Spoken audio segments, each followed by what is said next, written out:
Now, this question I think is very interesting because maybe you knew this about drugs, maybe you didn't. When you have a cold and need to take a Tylenol, and then you read the back and it says you can take 2 tablets every 4 hours, then what's actually happening?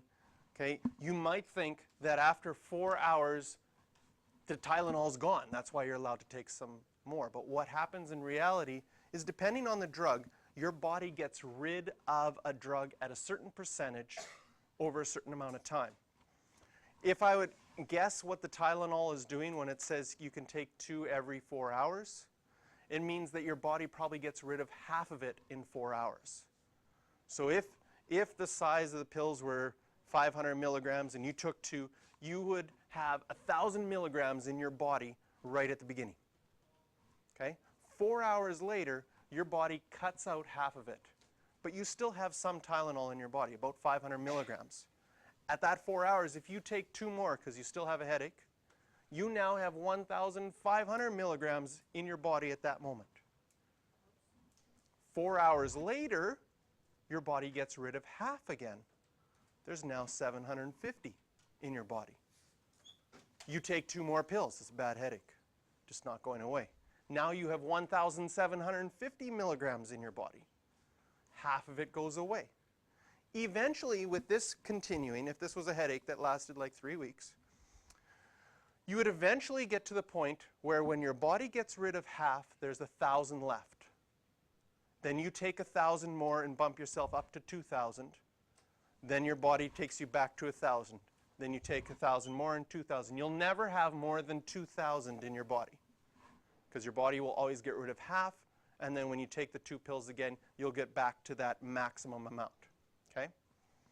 Now, why don't they just tell you right from the beginning that you're allowed to take 4 right at the beginning to get to that maximum, and then halfway through go back to just taking 2? Well, part of it is how your body reacts to having something new in its system. Your body probably can't do well to go from 0 to 2,000 milligrams. That might be a shock to the system, and then you'd have other side effects. So drugs generally build themselves up, and then you'll get to a maximum where you're sustained. But the instructions are on there so you don't go over the maximum, because that also would be unhealthy for you. But even when you stop, like if you were at 2,000 and you stopped, 4 hours later you would still have 1,000 in your body. 4 hours later you'd still have 500. 4 hours later you'd still have 250, then 125. And so that's why when they do drug testing at Olympics and stuff, they can still find a trace of the drug in your body, because your body is eliminating half ever so often. And they can tell, if you have this in your body now, you would have had at the race time this amount in your body. And that might have been helping you win the race, and so on. So here's our question. We're taking tablets to cure a chest infection. We've got 500 milligrams of an antibiotic, and about 15% remains in the body when the next tablet is taken. So, what is this going to look like?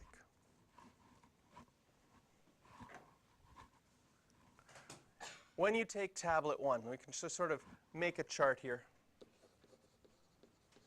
Okay? When you take tablet number 1, you have 500 milligrams in your body. Now, if 15% remains, when you take tablet number 2, you have the new tablet, which is 500, plus 15% of the old tablet, which you could show like this. Does that make sense? Yes. It's 70. Oh, so this will be 575. Yes. Okay. And if we take our third tablet, you would have 500 plus 15% of the 575.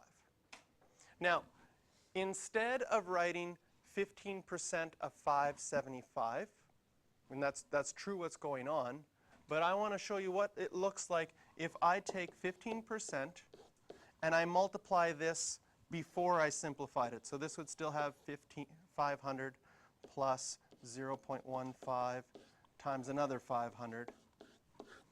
That's what it would look like, right? Because this part underlined here in blue, that's our 575 from before. And I'm always doing 15% of what was before. Now the reason I'm writing it this way is because if I multiply this out, if I distribute this to here and this to here, I'm going to get, for this term 3, that this is 500 plus decimal 15 times 500 plus decimal 15 squared times 500.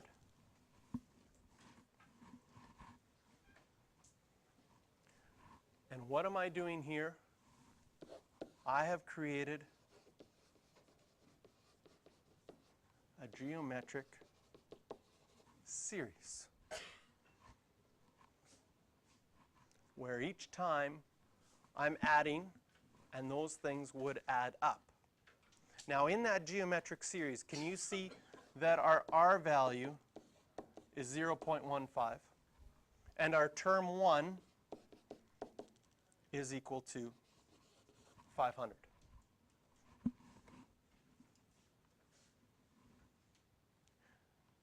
And so if I would use the formula S3,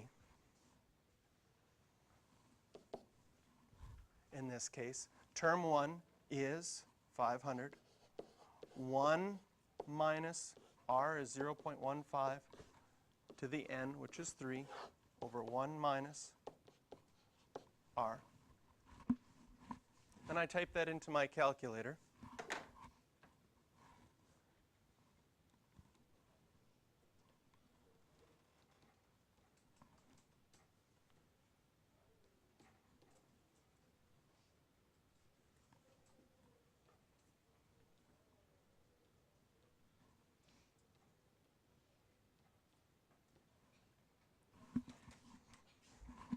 I get 586.25.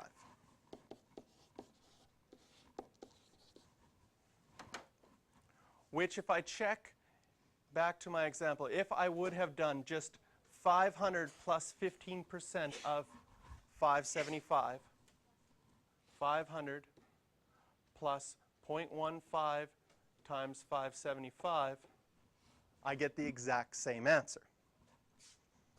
Now, for the first couple of tablets, you might say, well, Mr. JR, why don't I just figure out the numbers? It's easier to do that. But then when we get to part B here, where it says to find the sum of the first 10 tablets after 10 tablets, now the formula, we say, well, term 1 was 5. Every time we're multiplying by 0.15, this is going to be easier. Can you see that this is exactly the same formula that I wrote into my calculator, but now the 3 is a 10? Okay. Show you another trick with this calculator. 2 different ways you can do it. Okay. What will work on all the calculators is above your enter button is the word entry.